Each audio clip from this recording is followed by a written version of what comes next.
නපුරු මායාකාරියක් ඈත රටකින් කුඩා ගැහැණු දරුවෙකු සොරකම් කරගෙන ඇවිත් කැලයක් මැද්දේ තියෙන උස්ස කුළුණක සඟවා තැබුවා. ඇය එම කුළුණෙහි හුදකලාව හැදී වැඩුණා. කාලයත් සමග ඇය ඉතාමත් සුන්දර රූමත් තරුණියක් වුණා. ඉතින් ඇයට ලස්සනට ගීත ගායනා කරන්නත් පුළුවන්. ඇය තමයි රපුන්සල්. ඔන්න එක දවසක් රපුන්සල් කුරුල්ලන් සමග එකතු වෙලා ගීතයක් ගායනා කරමින් හිටියා. මෙන්න මේ වෙලාවේ අසල්වැසි ගමක ජීවත් වුණු රෝවන් කියලා තරුණෙක් ආවා කැලෑවට බෙහෙත් ඖෂධ පැලෑටියක් හොයාගෙන. ඉතින් ඔන්න රෝවන්ටත් මේ ගී හඬ ඇහුණා. රෝවන් මේ ගී හඬ ඇහෙන දෙසට පුදුමයෙන් ඇවිදගෙන ගියා. අවසානයේදී රෝවන්ට හමු වුණා මේ ගී ගායනා කරන්නේ කවුද කියලා. කුළුණක් මතට වී ඉතාමත් සුන්දර යුවතියක් ගීත ගායනා කරමින් සිටියා. ඇයගේ හිසකෙස් හිරුමෙන් බැබළුණා. රෝවන්ට පුදුමයි. ඉතින් රෝවන් ඇය හා කතා කළා. ඇත්තටම ඔබ කවුරුන්ද? ඔබ තරම් සුන්දර යුවතියක් මා දැක්ක නැහැ මින් පෙර. ඉතින් ඔබ මේ හුදකලා වනයේ කුමක් කරන්නේද? රපුන්සල්ට පුදුමයි. මොකද රපුන්සල් මීට කලින් කවදාවත්ම අමුත්තෙක් දැක තිබුණේ නැහැ. ඉතින් ඇය රෝවන් හා මිත්‍ර වුණා. බාහිර ලෝකය පිළිබඳව තොරතුරු ගොඩක් රෝවන්ගෙන් අසා දැනගත්තා. ඉතින් ඖෂධය හොයාගෙන රෝවන් නැවත පිට වී ගියා. රපුන්සල් කුරුණේ හුදකලා වුණා. ඇයට රෝවන්ව අමතක කළ නොහැකි. රෝවන් විස්තර කරපු පිටත ලෝකය ගැන ඇයට ආසාවක් ඇති වුණා. ඔන්න ඉතින් හැමදාම වගේ සුපුරුදු විදිහට මායාකාරියාව රපුන්සල්ව බලන්න. මේ වෙලාවේ රපුන්සල් මායාකාරියගෙන් විමසුවා මම මේ කුළුණ තුලට වෙලා ඉන්න ඕනේ මොකක් නිසාද කියලා. ඉතින් ඇත්තටම ඇයි මට මේ කුළුණෙන් එළියට යන්න බැරි කියලා. මේ වෙලාවේ මායාකාරිය ඇයට කිව්වා ඒකට හේතුව ඔයාගේ හිස කෙස්වල තියෙන අසීමිත බලය රපුන්සල්. ඒ බලයෙන් පුළුවන් මිනිස්සුන්ව සුවපත් කරන්න. ඕනෙම රෝගයක් සුවපත් කරන්න. ඉතින් මේ බාහිර ලෝකෙ මිනිස්සු ඔයාගෙන් අයුතු ප්‍රයෝජන ගනී කියලා මට බයයි. ඒක නිසා ඔයා මේ කුළුණෙම ඉන්න. මෙහි ඔබට ආරක්ෂිතයි. මෙහෙම කියපු මායාකාරිය පිට වී ගියා. රපුන්සල් දිගින් දිගටම කල්පනා කළා.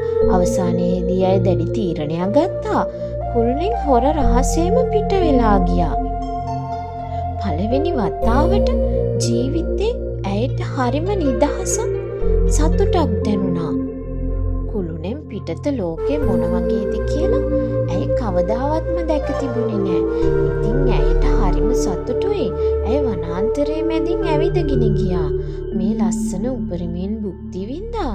ගහකොළ මල් සතුන් හරිම ආදරෙන් ඇය දිහා බැලුවා. ඉතින් ඇයටත් හරිම සතුටුයි. ඇය දිගටම ඇවිදගෙන ගියා. රෝවන්ගේ ගම්මානය හමු වෙනකල්ම ඇවිදගෙන ගියා. අවසානයේදී ඇයට ගම්මානය හමු වුණා. ඇය රෝවන්ගේ නිවස හොයාගෙන ගියා. ඇයට ඇත්තටම අවශ්‍ය වුණේ රෝවන්ගේ අසනීප වෙලා ඉන්න නංගිව සුවපත් කරන්නට. මොකද ඇය මායාකාරියකින් දැනගත්තා ඇයගේ හිස කෙස් වලට අසීමිත බලයක් තියෙන බව. ඉතින් ඇය රෝවන් හොයාගත්තා. රෝවන්ටත් ඇය දැකලා හරිම සතුටුයි. ඔන්න ඉතින් රපුන්සල් රෝවන්ගේ නැගණියව සුවපත් කළා.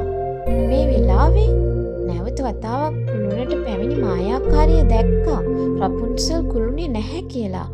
මායාකාරිය ආව රපුන්සල්ව හොයාගෙන. ඇවිත් ඇයට පැවසුවා නැවත කුළුණට යන ලෙසට.